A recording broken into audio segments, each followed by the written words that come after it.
మళ్ళా డబ్బు సంచులు తీసుకొని మాయ మాటలు మోసపు మాటలు చెబుతూ నారా లోకేష్ గారు వస్తా ఉన్నారు. ఒక్కటి అడుగుతా ఉన్నాం మేము ఇదే వేదిక నుంచి, ఎర్రపాలెం గ్రామం నుంచి, అయ్యా నువ్వు మంత్రిగా, మీ నాన్న ఆ రోజుల్లో ముఖ్యమంత్రిగా ఇదే మంగళగిరి నియోజకవర్గంలో ఏ ఒక్క ఊరికైనా ఏ ఒక్క చిన్న పనైనా చేశారా?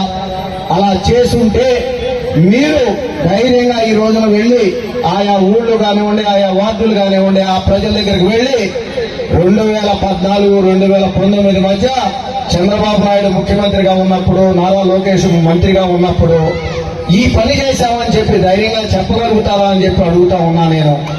అదే 2019-2024 ఈ 5 సంవత్సరాల కాలంలో మరి మేము కరోనా లాంటి ఆర్థిక ఇబ్బందులు ఉన్నా కూడా గౌరవ ముఖ్యమంత్రి జగన్మోహన్ రెడ్డి గారి ఆదేశాల మేరకు ప్రతి గ్రామంలో, ప్రతి వార్డులో కూడా సంక్షేమం, అభివృద్ధి రెండు కళ్ళుగా ఎంతగా అభివృద్ధి చేశామో ఈ మంగళగిరి ప్రజలకి దగ్గరికి వెళ్లి ఆ వార్డుకు కానివ్వండి, ఆ గ్రామానికి కానీ ఆ ప్రజల దగ్గరికి వెళ్లి ధైర్యంగా చెప్పి ఈ గ్రామంలో, ఈ వార్డులో ఈ పని చేశాము కాబట్టి మాకు అండగా నిలబడండి అని చెప్పి.